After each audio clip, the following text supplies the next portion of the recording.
Thank you.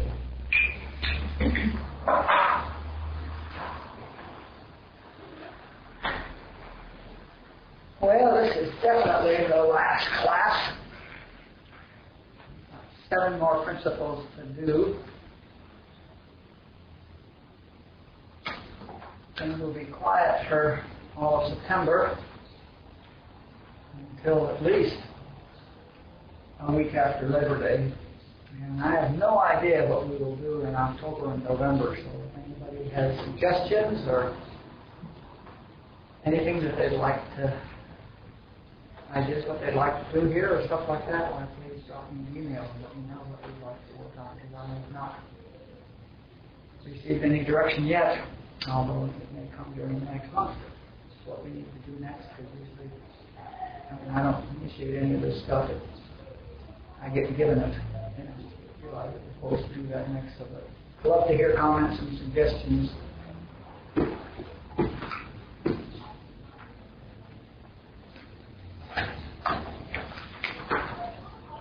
You keep your books away. Don't start peeking. Last week we got to remember, think, recall, and bring up our own fresh ideas. The first principle that's left is an illumined consciousness is egoless. So what does that mean? No personal sense of self. Precisely. If there's an ego, there's not illumination. We and illumination are mutually exclusive. Joanne and God are mutually exclusive. Oh well. We try so hard to be God-like and it can't possibly work because we're the problem.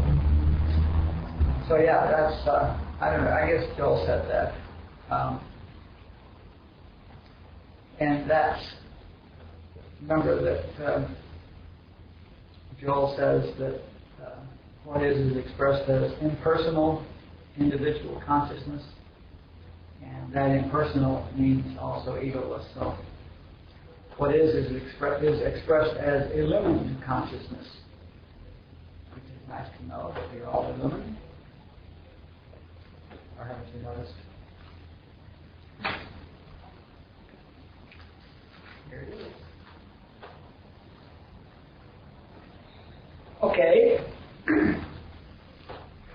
If you haven't noticed, that's the problem. If you haven't noticed, the problem is you're noticing something else. Anything else.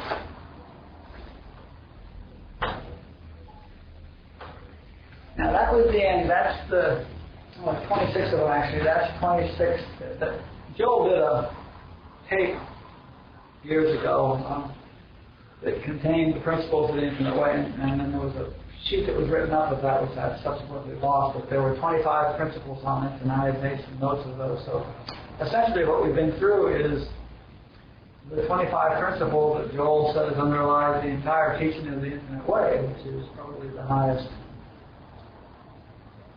explicit teaching of metaphysics and mysticism, as far as words, letter of truth. He calls a letter of truth. It may not be the highest consciousness that's expressed, but just as far as the methodical teaching and organization of all that stuff to understand it, he really made some great strides. There's clearer stuff happening these days.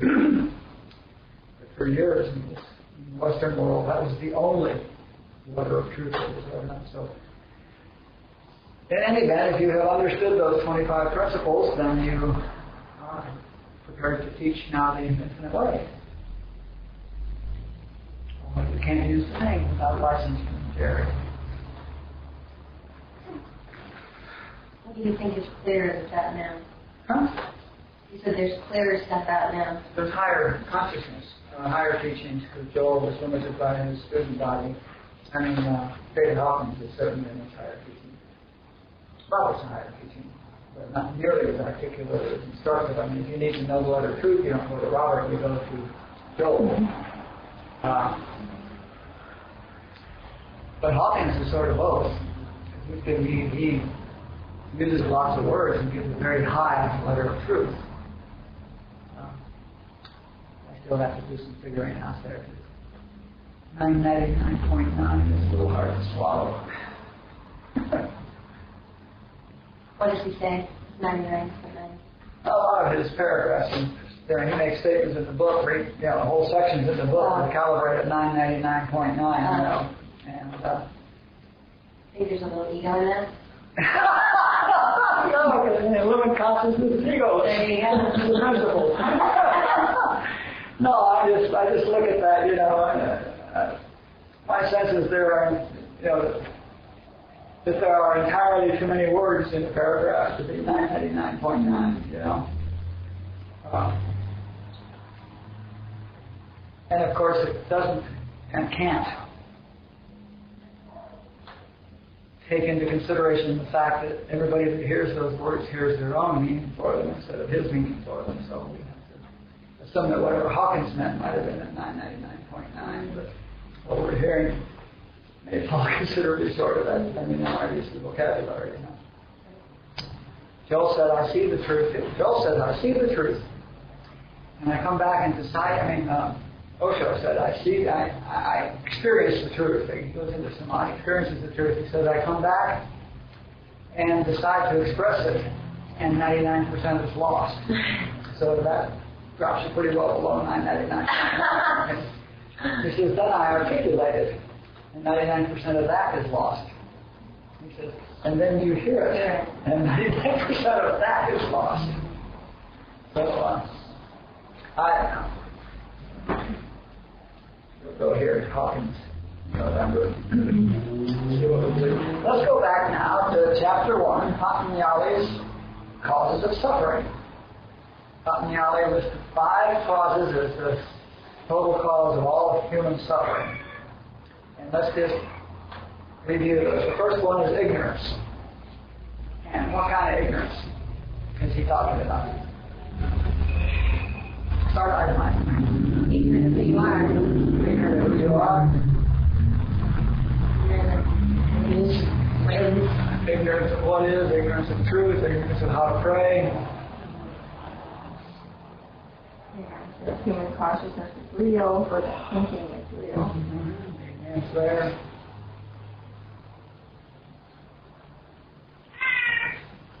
Ignorance that awareness is internal. I mean, that's the big one. And that there's nothing outside that, inside, that needs to be accessed. Can't be. Yeah. Can be, and that I need it, and that and I could possibly get it. It's too big. All right, the second one was ego. And we all know what that is. And a lot of that's what you were just saying. An illumined consciousness is egoless. So obviously ego is a block to an illumined consciousness. And the belief in Lee is, and now if I think Lee is real, I've just opened the door to all of human suffering. Okay? If I think Lee is real, then I now have all the possibility, now that ego is involved, and I have all the possibilities of knowing how things ought to be, knowing how things should look. I have introduced, Lee has concepts, Lee has preferences, Lee has etc., etc., etc. So ego is the door to human suffering. It really is. The idea that there's a personal sense, the idea that there's a self-separate from God is exactly the door to human suffering. Okay, the next two are attraction and aversion. Attraction to what? What I want. And aversion is what I don't want. That's specifical. But attraction to what you don't want, probably won't work either. Preference. I'm sorry? Preference. Mm-hmm.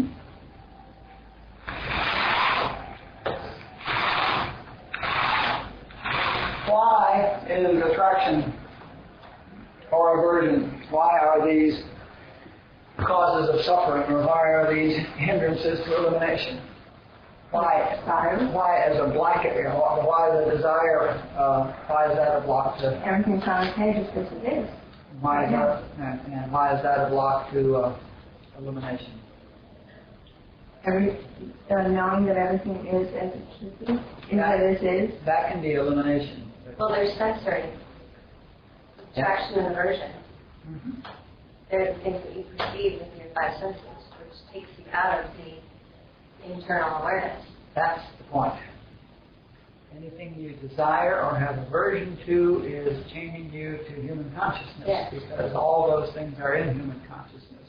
You're right, because if you truly know that everything's exactly okay the way it is and have none of that, that's because you're in an illuminant consciousness and you're not in human consciousness. But the reason that all these people beat up on desires is because if you want something human, you're tying something sensory, something out there, you're tying yourself to human consciousness. It's point blank. Barbara's list of love, hate, fear, and desire is the same thing. Those are because we're talking about loving, hating, fearing, or desiring, or being attracted to, or aversion to things. Okay? And usually material things. And if you're looking at things, you're locked here. And the last one is a fear of death. We have a lot of experience with fear of death around here. Also called script, isn't it?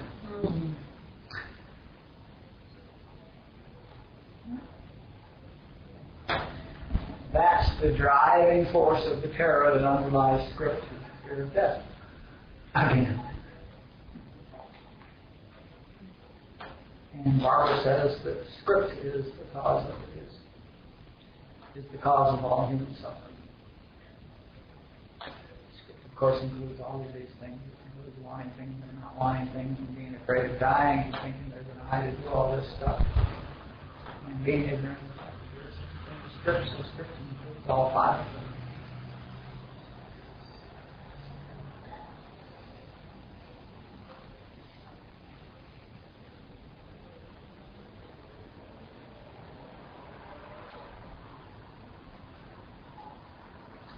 Here's another dull thing, so we go out of order.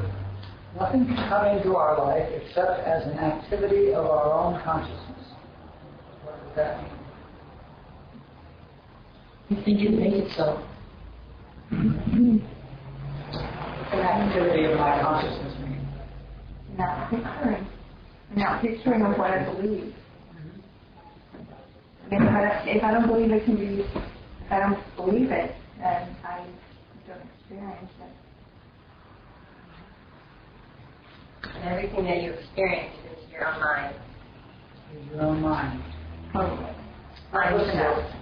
Listening to a wonderful Barbara tape this morning where she was talking about, we talked about one becomes two when God becomes I am, and two becomes three when I am becomes mind, and then mind becomes the 10,000 things or all the stuff. And her point is that I am is not really created. Mind is created. Mm-hmm. The I am consciousness drives mind. It's the thing that drives mind and determines the kind of thing that determines what mind is going to create. But mind is the creative faculty, okay? Mm-hmm. And if we only go that far, then we have a creation of harm that reflects divine consciousness, reflects I am consciousness, reflects eternal harmony, okay? And that's all just fine, except one of these thoughts that what is had, that I am had, is impersonal or individual consciousness. One of the things that happens, and this is where Barbara comes in, where she says that form is created asleep or ignorant. So what is has this concept of let's say, a human being, okay, a man, the Son of God, let's say. Let's get Christian here and say God has this concept of Son of God. And mind creates Son of God, but mind creates Son of God ignorant and asleep. So that amongst the 10,000 things, it has to go through this long, lengthy process of developing its consciousness until it can reach the level of 1,000, which is the Son of God level. But the interesting thing about mind is that mind, by its very nature, is creative. And these creatures, us, down here in amongst the 10,000 things, also have consciousnesses and awareness. And so mind is just being creative, and it's creating whatever is driving it. So we're creating our own world. It's a really interesting discussion that we had about that this morning. The problem is that human beings are creative in the sense that they create what we call the material world. Equally well, what is creative, and it creates what we call the spiritual world. Or human beings create the 3D world, and what is creates the 4D world. Or, lots of different ways of saying it. I had a thought about this. Oh, cool. You were unable to repress it? Unable. Born in the sleeping state. And if awareness brings one towards an aware state, then one might surmise that human beings some get reincarnated as rocks. But it occurs to me that if you ever watch a cat or an animal, they are aware all the time. They're never confused about who they are, nor do they think about it. Mm-hmm. And they are without a personal sense of self. Mm-hmm. And so, why in the world wouldn't that be a more advanced, so to speak, state of awareness to I am? Well, why wouldn't we go from being human beings to animals who seem to have a direct shot at no ego, total awareness, totally in now? But they're unaware that they're aware. Uncaged. Right? Mm-hmm. Yeah. Got it. Okay. They didn't take that extra quick back, and they can't. No tool, no mechanism. Got it. Okay. I mean, a lot of the garbage that blocks us is not in them, but the necessary thing but the awareness faculty to go through to expand our awareness to be aware, and expand our awareness is not part of it. Got it.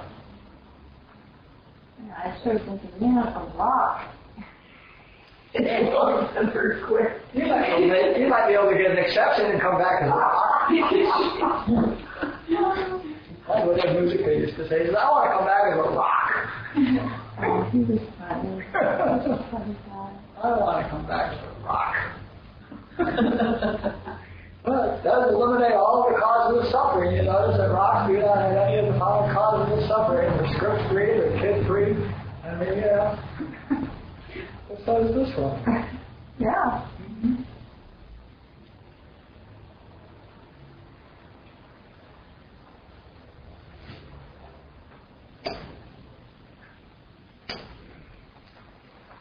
So anyway, that brings us to the only 4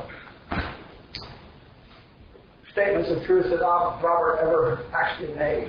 And you'll find these in the 1990 CDs. The 4 principles of self-realization.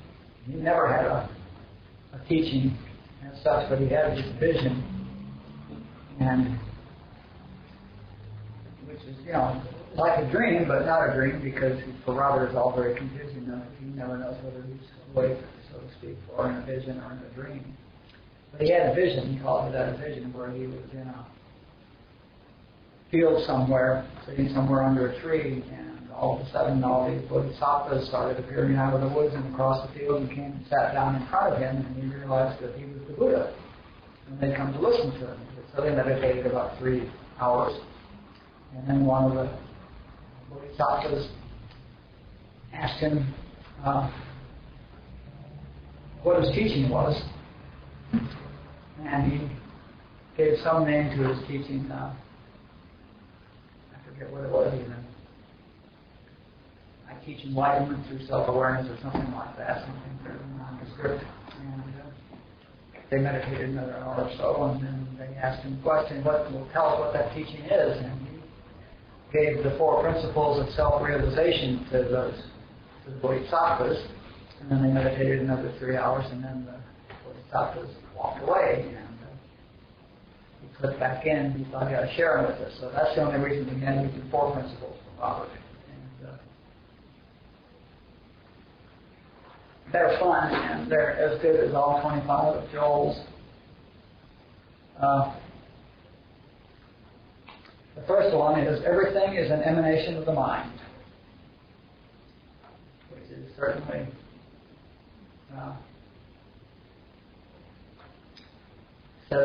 says my experience is picturing my own consciousness, etc. But it just says that everything is an emanation of the mind, which means that it's everything. By everything, he means everything in the universe is within mind. Is the easiest way of looking at that. Does everything include every being, every person? Yes. Everything. Well, I think we can probably say that by thing he means things that are perceptible through the 5 senses and the mind. I mean, through the 6, I just say 6 senses. Consider your brain as an input sense for thoughts that are also free-floating out there. So anything that comes in through the 6 senses would be a thing. Anything within mind, which would be the material world. And this, of course, is why he always said that if you got rid of the I thought, you'd get rid of everything. Because it's the I that's in the ego world that's seeing these things, is attaching to the things. Okay, so everything is an emanation of the mind. This first one. The wrestling that went on about there, I had more fun with it. He gave these 4 at the first satsang after the vision. And then, we had 2 satsangs a week, and so then 3 days later, he said, okay, now what are the 4 principles of self-realization? And nobody could remember any of them. I remember sitting there and I actually answered one. That's one time I actually answered something when it took. I really got tired of waiting, so I gave him the answers, but nobody remembered it, so we went over them again, And then a week later, he said, okay, what are the 4 principles of self-realization? Again, 95% of them had no idea what they were, He really lived on those. So the next one, the second one, is you were never born, you will never die, and you do not exist now. Or as he phrased it, you do not prevail. It's his wording. So what do we have there? Can you jump back for a second? So, if everything's mind, made of mind, then it's not reality, or it's not concrete, or it's not real. It's fabrication. It's like where you bring the dream thing. That's it's just like the dream. That's exactly the same reality as a dream. As a dream that you create every night, completely fabricated by your own thinking. Except that you have a lot of help in this dream. Which is collective dream. Except for the way in which you tailor it. Okay. To meet your own suffering requirements.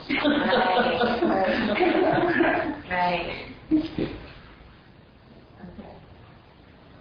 So, all made of mind stuff. So it's all mental fabrication. individually tailored. This is really the for statement. Individual suffering. This is the statement in which you become a metaphysician. This is what metaphysics discovered. This is what Mrs. Eddy taught, is that everything is an emanation of the mind. It's all, matter is mind. Is mind expressed. It's a form of mind. Joel said that, like ice and water and steam, we got mind, and one form of mind is thought, and another form of mind, like thought might be steam, and things might be water. Okay, he didn't have a third one, but thoughts and things are just emanations of mind, creations of mind, and it's all mind. It's all. And the big error that humanity has is they think it's real and out there. And get the implication. This, therefore, is in my mind, right? My mind be mind. Okay? It's not that my mind is inside my brain and inside this. It's that this is inside mind. Be mind. But it's illusory. In the sense that my spiritual being is also inside mind, but it's inside mind being driven by what is, coexisting with this. My kingdom is not of this world. Coexisting with this, but we've added in through our human consciousness these material concepts of it. So another way to say it is that it's a thought. It's just like a thought. Yeah. This is like a thought. Except that we're using thought to mean the stuff that comes in through the sixth sense. So why don't we say imagination?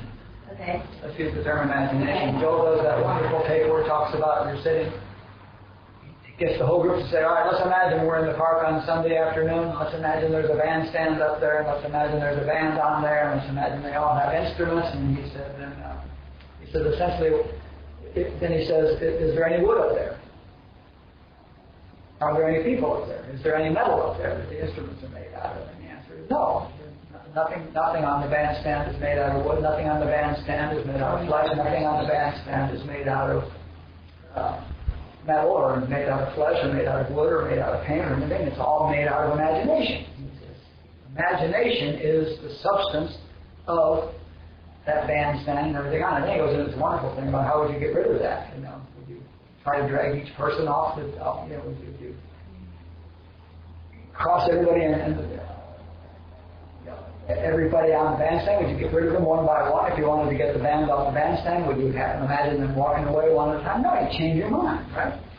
He said, if you did get rid of all the instruments, would still be there. The bandstand would still be there. The substance of it all is imagination. It's not what it looks like. And in that sense, that's a really good picture to me of what this is. And there's no difference between that and this. So that correlates to the first four actually of the wisdoms. It basically says, understand that everything needs to be resolved within. Mm-hmm. Because there's nowhere else. Right. Where else would you resolve it? Right. Where else could you resolve it? Because if you have this imaginary picture, and then you're going to change this imaginary picture, that's just more imagination. Mm-hmm. Right. Yep. And even within that, you don't change the picture imagination by imagining somebody out there changing it. You change the imagination by changing what you're imagining. You change the driver. If you want the picture to change, you change the driver. Yeah, right. Switch channels. You have to change the driver. Not the same thing as we talk about in the mirror. If you want to change a picture, make your face in the mirror prettier, you don't put makeup on the mirror. Same principle. So we're back to the whole same thing of there's what is, and then there's what appears to be. Mm-hmm. And it's like, which one are you perceiving? Mm-hmm. Which one are you tuned into? Which one are you feeling? And if you're believing this is real, then you're in human consciousness. Right. If you're aware that this is in your imagination, or in your mind, or in your Play. whatever, or the call for Leelaa. I mean, there's lots of names. One thing this book is it's got a plethora of ways of thinking about it. Then you're a lot closer, which is to say, you're not taking it seriously.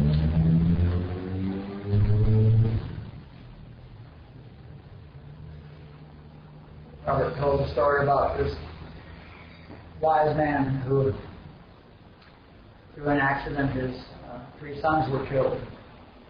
And he was a sage, so of course he did not get all upset in emotion and start tearing out his hair and everything, you know. And his friends were telling him what a coal bastard he was. And he said, well, I had a dream last night.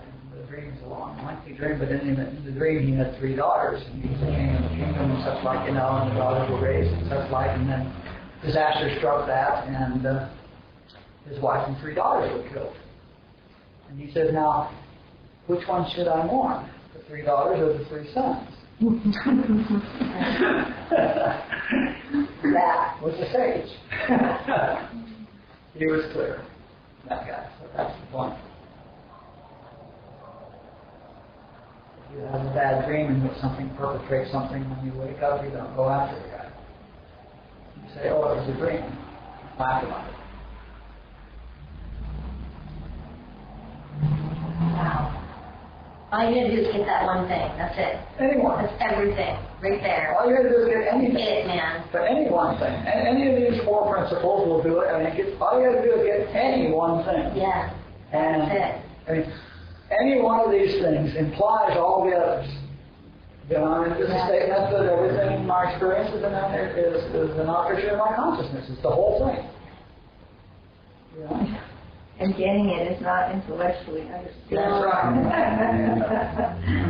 Illumined consciousness is egoless. It's the whole thing. And, you know, I mean, they're all the whole thing. I just feel like I've been carrying this thing around, and I just set it down. And there's this incredible experience of like lightness and liberation, and not taking anything serious. And which, like the day, like whatever, 8 years ago, and I was sitting right here, and suddenly I went, you mean God is all there is? And started like laughing hysterically, and So leave it. Okay. Leave it that. Don't All right, I won't.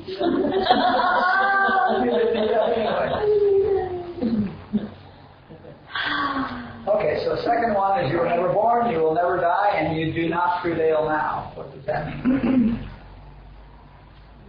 It means exactly what you just said.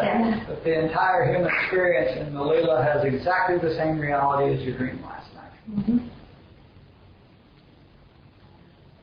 There's an interesting other thing that he used to say, though. He said, talking about dreams, and I think I say that somewhere in the book. I'll make sure I do when I go back over it. He talks about when you have a dream at night, you know, it's like all of a sudden the dream starts. And there you are.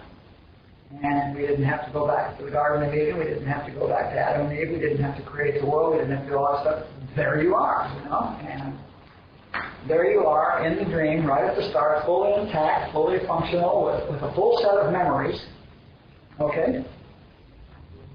So, another interesting thing to look at when you talk about never born.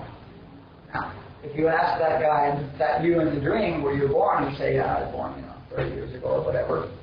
But born that instant. So how do you know you were here 1 instant ago? Huh? So that ties in perfectly, though, with vertical, right? It certainly does. It's all vertical. In the dream, the perception is linear, right? But it starts full vertical. Right, but then... It doesn't come up. No, if it's vertical, there is no instant ago. That's It's right. all now. Absolutely, that's the point. How do you know that you weren't here a minute ago? There was no minute ago. How do you know that you were here a minute ago, or a second ago, or an instant ago? Right. Yeah. Because when the dream started, an instant earlier, you weren't. You like that one, Adele? It's extremely vertical, but it's very narrow. Yeah. So, okay. I just love having you in this class. No, kids, come on. Okay, so let's talk about vertical. What's the experience or lack thereof of vertical? Yeah. It's a whole different deal, man. Mm-hmm. Well, that's, yeah, there's no thinking in vertical. It's now, right? Yeah, can't right. think in vertical. No thinking. Can't possibly think in vertical.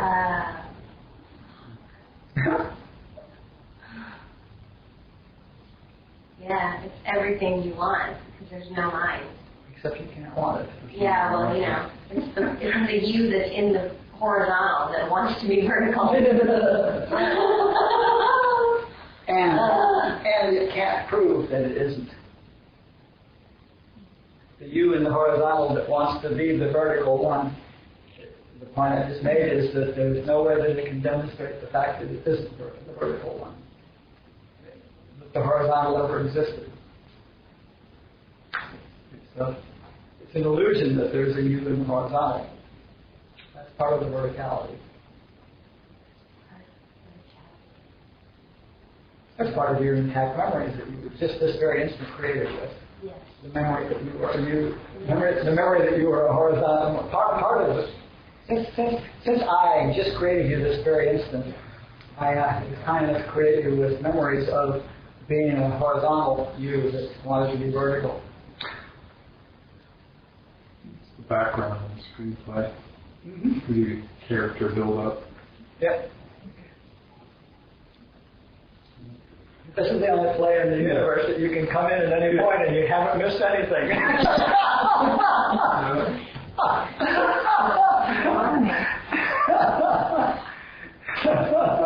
Maybe there's going to be a second book. You were saying before, what's the next book going to be? And I said, I don't think there is another book. I think it's all introduction. But this is much more fun than that, isn't it? Yeah. Maybe there is another book. Maybe we just play with this shit. This is a lot more fun.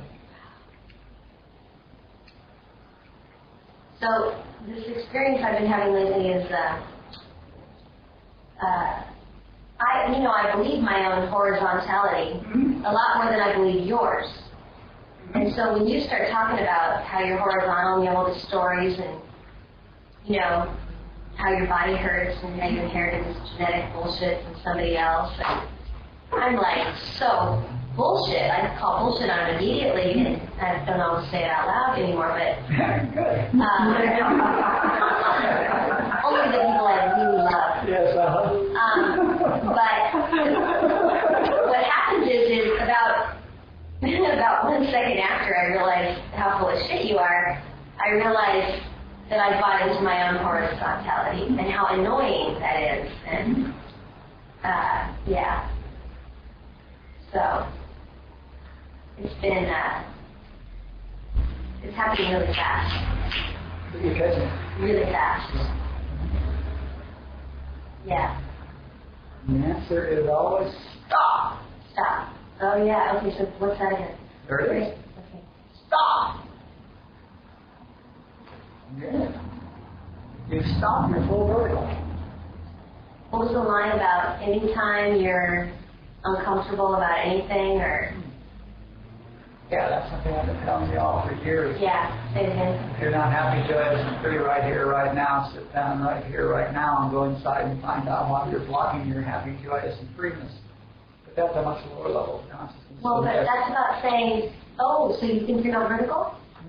Oh, did you buy into some horizontality story? No, that happened today for me. I had to really, really kind of. Should I hold on this? No. So, I was. This is it all. Just got into, and like had all this feeling of sadness come up, and then I realized I have all these judgments about these feelings of sadness because being identifying with this ego again of thinking I'm at someone was something that's tolerable enough. It was just really interesting. And so the sadness came up, and I didn't call you because, you know, I have this identification now with this new thing, and that's what happened this afternoon. I got in, the sadness in doing that work with Peter and stuff, I don't even know what it belongs to. But I thought it belonged to this thing called Adele, and that I was it. And so that's what happened this afternoon. It was just saying, stop. And then, oh, wow, I thought it was Adele. Oh, I thought the sadness was something about who I am. And then it's just what it is. It's in this body, and it's irrelevant. Totally. Yeah. Bingo. I love it. Totally. Yeah. And I, you know, it's like back in and then back out. But whoa, it was, and I experienced all of this mental suffering behind this for this period of time, and that's what happened. Just sat down, and you know what's been helping me to look at plants or to walk, like walk on the street, something about the walking. And then I get aware of and then the ludicrousness of what just happened becomes really, but for that period of time, I realized I had gotten really attached to this new old idea. Those are the most dangerous ones. And now I've got to be identified with something I think I am. And then, Yep. So, stop being aware of I am, or identifying with I am, or being aware of Adele and not identifying with Adele. You're saying like Adele's going to do whatever Adele's going to do. I just got it like this is I am not Adele. And so this sadness is not me. I mean, I was inside the sadness for all my life, and I thought it was me. And it's like, oh, this thing has gone through this sadness that's not even real. Why am I even worried about it or identifying with it? Like, vertical. I love vertical.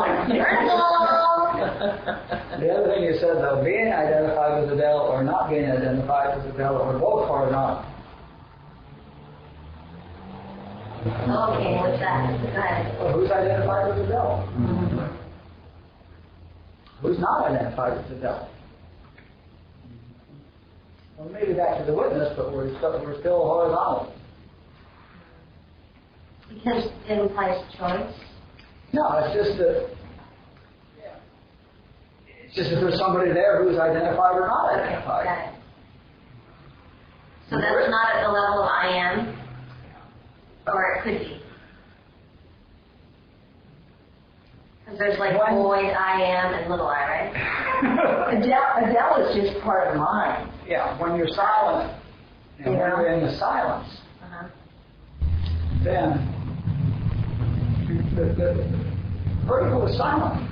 There can't be any identification, there can't be any non-identification. You can't think vertical. Yes. Vertical is silent. Right. I love that. You can't think vertical. Vertical is I'm going to get a tattoo. vertical is in the silence. The second book. Vertical. Yeah. What we You get the tattoo. It's horizontal. It's good. If you find yourself getting a tattoo, Right, who wants to get a tattoo? The one who doesn't want to identify. Can't think vertical. Oh, that's good. You can't think. With nothing, doesn't You can't think now. Thoughts take you out of now. Thoughts are horizontal.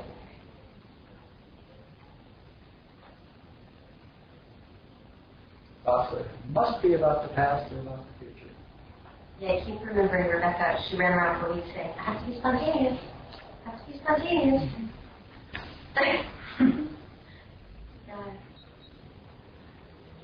Think about what I'm going to be doing 10 minutes from now. She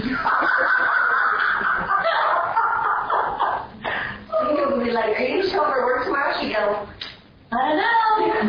We'll see what she does. Gotta be spontaneous. I'd be like, okay.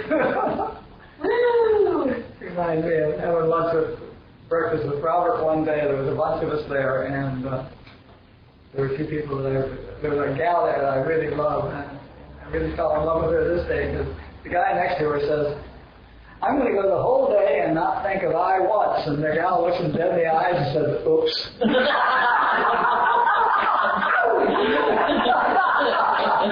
I fell madly in love with her right there. Oops. And that's the problem.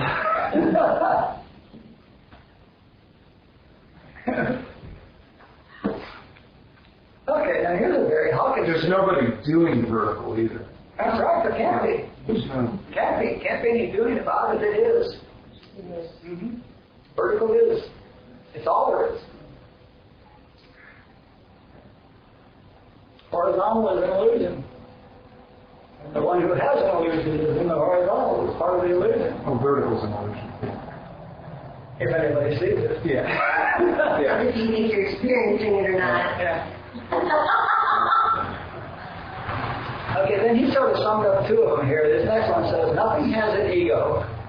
And then he expanded on that by saying, nothing is a cause. Okay? Nothing has an ego. Uh-huh. Nothing is a cause. There's oneness. And nothing is a cause.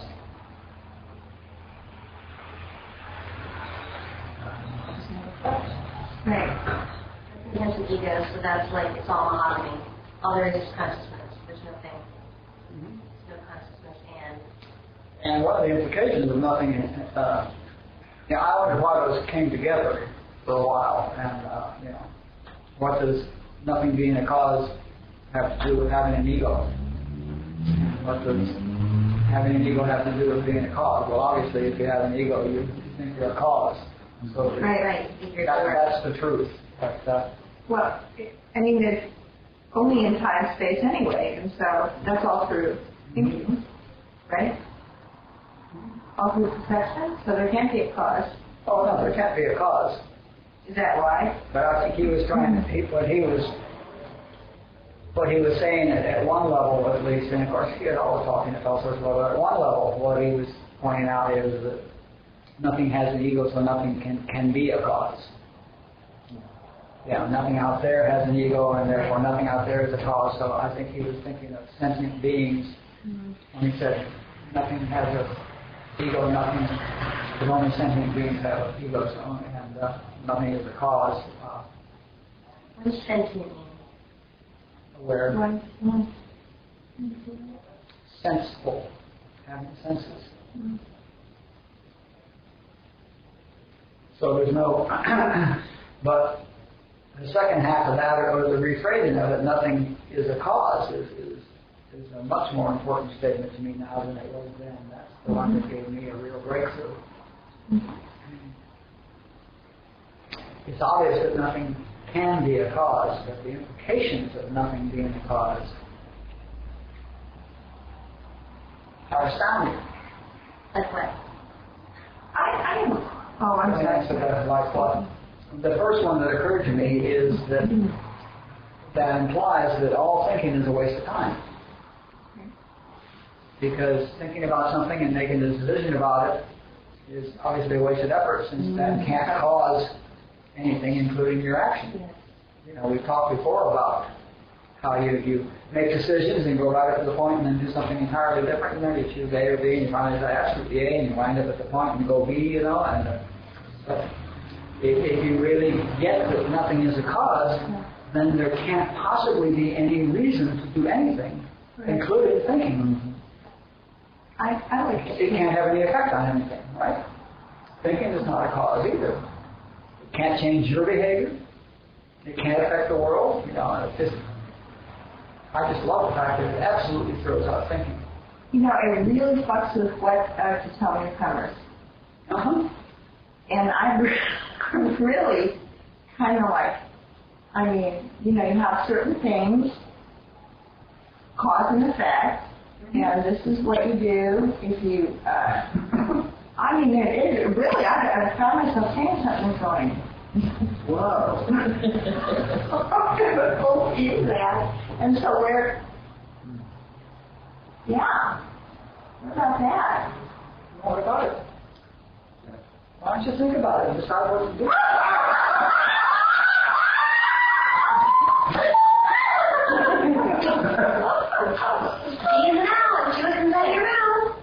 I would think about that, decide what I'm going to do next time so that I can have more effect on my spontaneity. There you go. Wow, that's so funny. Or I kick back and watch what comes out of my mouth, which probably will be cause and effect and all this stuff. What will come out of your mouth is whatever's appropriate for them to hear at their level of consciousness. That's what I cause and figured. effect is Because for a lot of people it may be a bit premature. premature. Yeah, for a lot of people it may be a bit premature to give up cause. That's not a very functional way to try to give up drinking. Yeah. And that dynamic does work at a level of awareness. Sure. Oh yeah. That's about myself. Superior work, huh? And it depends. Appears to work. Please? It appears to work. Yeah, and I found that it's coming out differently, but I'm not aware of it. Like, huh. Kind of taken inside and going, Yep. just watch this. I guess it was time for them to hear that. It's kind of an awareness I've had. Wow, did I just say that? Sure. Yeah. That's the way I've been for years, walking with people, and I no longer, for years, I have not decided what to say based on how advanced I thought you were. What I did instead is decide how advanced you are based on what I say. If I'm telling people that nothing has a cause, then they clearly are. In fact, I recall many times thinking, wow, I didn't know she was ready to hear that. It's startled at what's coming out of my mouth, I didn't know she was ready to hear that. Yeah. But it was real clear that, I've known for years I don't write this shit. Yeah. It just comes out. So implications of cause or no cause. But just thinking it was the one that I really thought that was my favorite. Thinking is. Okay, so why do we do it? It's kind of like drinking, right? Because we don't want to be in the now. We don't think.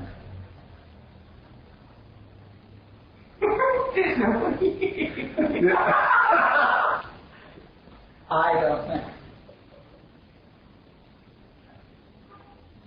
Thoughts are spontaneously generated by words, just like people are spontaneously generated by words. There is no such thing as that. I hear thoughts. There is no thinker. Right. No authorship, no doer. No, yeah. That was the other thing that when we had our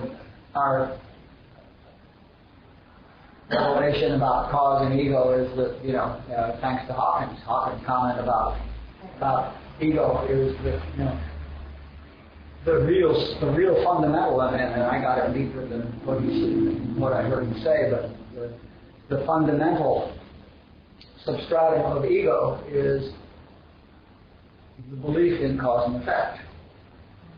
The problem is that we believe that every effect has a cause, and therefore, what is the cause for the doing that's happening here? I am the only available candidate, so I must be doing it.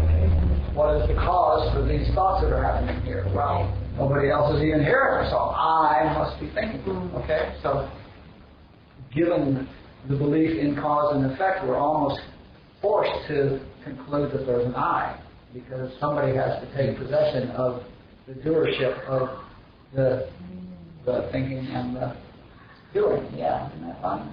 Wow. I was so glad when I got that clarity. Wow. And if there's no thinking, but your things are coming out, the thoughts come to you or whatever, that would be God working through you. Yeah. Through you as you. Yeah. thoughts just come, and if you don't take possession of them, when that happens, thoughts continue. Thoughts do continue. The question is whether you want to snatch possession of it. Actions continue. And the question is just whether or not you feel obliged to take possession of them. So, yeah, so thoughts may happen, feelings may happen. They will. They do. Who do you think it's happening to, and do you think that's you? Yeah, it's like, Yes. it was a drop-off concern. But I'm not making the decision whether or not to take possession of those thoughts. That's right. You're not. You're not. Of course not. You can't be. But you think you are? Just part of the Leelaa. Well, I don't know what your thoughts are. I mean, it's part of the Leelaa. Most people think they are. Most people, when you say that, think, well, I have to stop taking possession of them. That's how I will get rid of my Yes. That's this. Okay, so this is a good. And you're exactly right. No, you can't go there either. See, Robert totally disarmed us. I mean, Robert just takes it. Joanne. Yeah. Joanne has everything propped up, and she says, "There's nothing under there." You know, I just love that gesture. Yeah, here's the thought, here's the belief. Yeah. Yeah, I know when you were doing that a year or two ago. Yeah. You can't find anything under there, holding that, propping that up. Yeah. So, like, when people come into AA, they think that their problems are because of you. You're my problem. And so then we teach them, no, it's not your husband that's your problem, it's your thinking about your husband. Yep. So, right, so there's like the levels. And once you can get that it's your thinking, then we say, oh no, but you're really not thinking. If stop thinking, that is not a problem, because problems are just thinkings. Right. Will you explain that what Hawking talks about with perception and time and space? Because that was huge. Like I could hear, because there's no cause and effect, yeah. But when I got why, really, really helpful. What did he say? That perception requires time and space. Oh. And that time and space indicates there's a position for one thing, one event or one person. So, and you can kind of see it like in a family when things happen, depending upon what your position is in the family, either figuratively, like where you are in the room, you'll experience that differently. So, if perception requires time and space, then depending on where you are in the sequence of events, one thing will happen first and one second. There's no real time and space. It's required for perception. So what comes first and what comes second, it requires positionality. What happens if you were over there? Then this would come first and this would come second. And I don't know, that was like, oh. There can't be any cause and effect because it depends on where you're standing. And so... Where you're standing time-wise. Time-wise. And that's when it just like went, whoo. Is it really like where you enter the dream? You know, just piercing the veil of the dream at some positionality, as you called it. Well, it's kind of like you're sitting in an AA meeting and some guy's talking. And you got 3 days sober and you're like, wow, this guy's amazing. And you're like, oh no, man, I saw that guy come in 15 years ago. Right? I mean, that's your perception, But right? she's talking about chickens and eggs. Chickens produce eggs. Is a Yes. Yes. is a positionality we have. Right. And the confusing factor is that all of us are on the same timeline. So we see chickens producing eggs. But if there were no time, then there's chickens and there's eggs. Very cool. But in order to perceive, so the whole thing's done. But in order to perceive it, we have to have space and we have to have time because we can't perceive totalities. So we have to have space and we have to have time, and that implies a viewpoint and a sequence. Right. I can do this right now. And I was born to do this, but if we were reading this backwards, I did this to be born. Yeah, so the cause, It really does it. It's like the fact is that it's all, that. you know, we see A implies B implies C, and the fact is that A and the implication AB and B and the implication BC and C all have been eternally true. All were always true. And so there can't be any cause and effect because there's no time. Cause and effect is part of time. You know what's weird? Besides everything. What? I get this. This is so weird. It's scary, isn't it? I think I get there why there's 8 of us here tonight. Earlier we started this class. Oh my goodness. What was the thing we just said about vertical and perception? Oh yeah, okay, so what's the relationship between vertical and perception? There's no... There is none. There is none. Okay, no perception in vertical. Okay. Perception is mine. Perception takes time. It takes time, so it can't be vertical. It can't be now. There's no perception now. Is it because it's mine? Well, would it be perception now? But there's no perceiver. I guess Receiver. there's awareness now. There's awareness. But you don't think anything about it because there's no reference. There's no time. There's no story. That's it. And there's no time to think about it in. Right. Okay. But So perception kind of means story, right?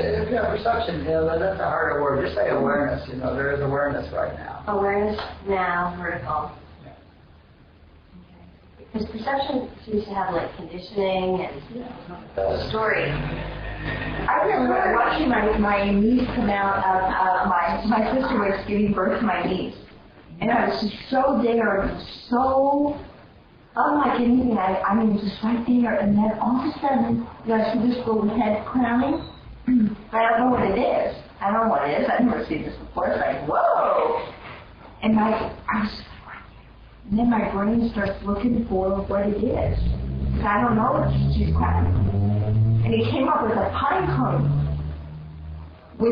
It was at Christmas time that you hang on the tree with all the snow on it.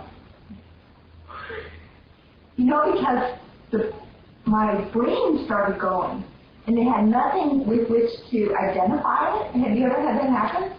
And so it goes looking for something that it is familiar with, and I just started burst out laughing. A pine cone coming out of between my sister's legs.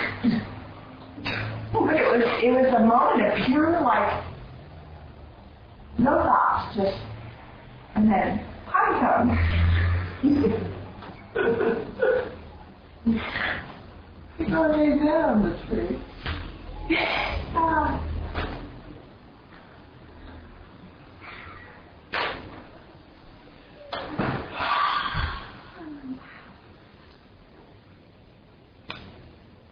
Well, let's do Robert's last one, just so we're done with the book, and then we can play as long as we want. To find out what self-realization is, we have to find out what it is not. Huh?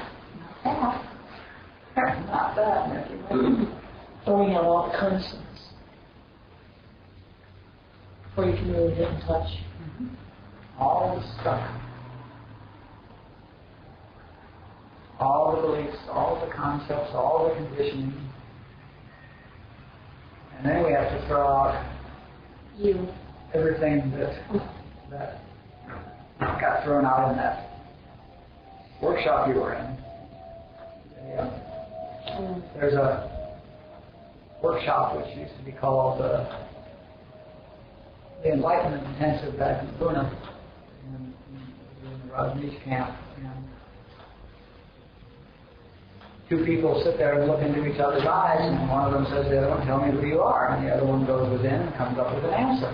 And the first one says, "Thank you." And they sit quietly for a minute, and then they reverse roles. "Now tell me who you are," and you go inside and see who you think you are, and say that, and just thank you, and stop. And in the Enlightenment Intensive, you do this for an hour, and then you walk for 5 minutes, and you do it for an hour, and you just go down all day and all night for 3 days in Pune. Now, we slept, obviously, and we had meal breaks, but, 12, 16 hours a day anyway. In any event, all those answers have to go. I'm me, I'm this body, I'm a seeker, I'm a United Statesman, I'm a Californian, I'm a Christian, I'm a Mohammedan, all those things have to go. Anything that you could ever possibly conceive of. Anything you could ever possibly conceive of has to be recognized that that's not self-realization. You have to find out that it's not anything, and it's not any thought, and it's not any feeling, and it's not any emotion, and it's not anything that has to do with I, me. The Indian phrase is neti neti, not this, not this. And that's a spiritual practice they do. It's called neti neti, not this, not this. Cross them off one by one, and the fact is that that's perfect. It's a direct approach, especially if you can lump them together and cross them off big bunches at one time. Is Robert's version of this something? Or? Yes, or Rashneesh's or Ramana. Yeah, also Ramanas, yeah. Yeah. But the fact is that upon completion of that exercise, here it is. It happens. I mean, the fact is that the only reason you don't know who you are is because you have all these thoughts about who you are. And when they're all gone, when you have dropped every concept about who I am, or that there even is an I, and you're silent, then there's nothing but vertical realization. Here it is. Here it is. That's what I was doing 2 or 3 years ago when we were doing that. Remember that series of classes we had, forgetting which ones, the NMN series or something, and one night I kept saying, here it is. We were talking about who would you be if you weren't I, if you never used your own name and never used I. Remember that class that we had? Who would you be if you never said I and you never used your own name? And the answer is nobody. In that moment, there's silence, and in silence, here it is. I'm doing that for an insufferably long time, as I recall. Here it is. Here it is. 10 minutes, we open the mouth. Here it is. Because here it is. All it is.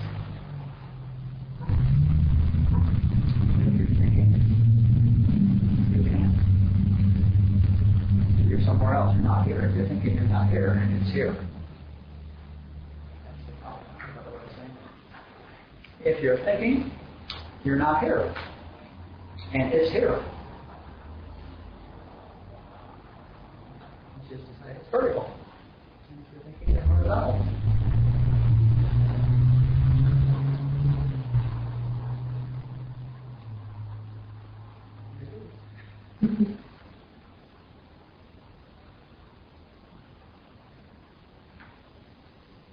It's really here.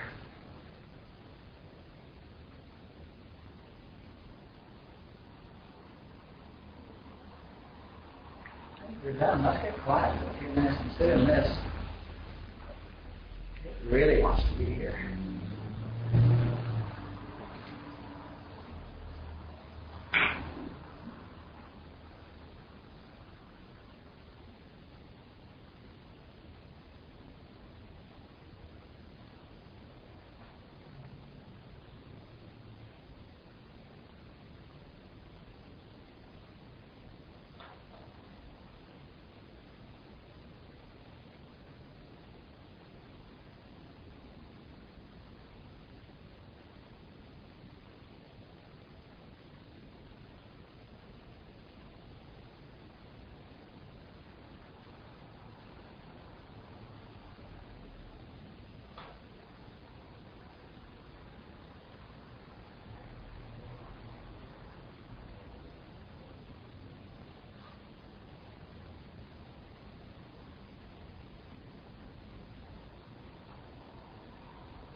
And there on the flashcard should be, stop, here it is.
Well, that was nice.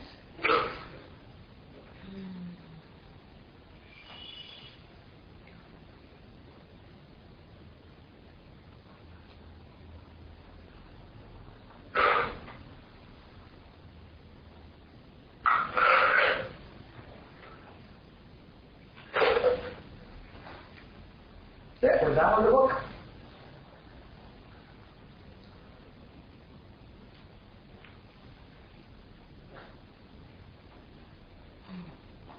So September, nothing in September, and then we start again in October, or? Yeah, nothing in September except the meditations 3 nights a week. That always goes on. But no classes, no workshops. There'll be an announcement out in 3 days about October.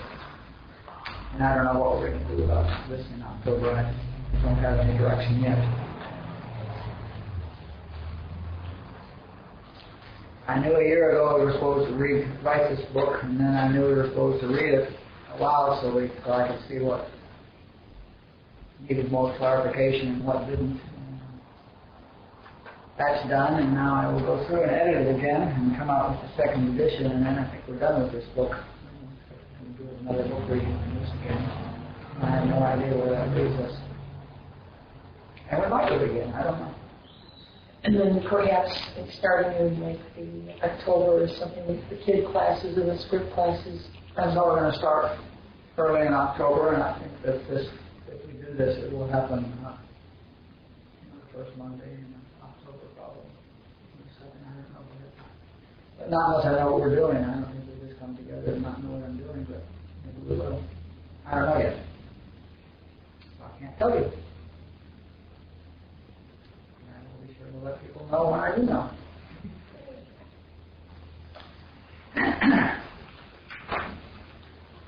Thanks for coming. I love you all.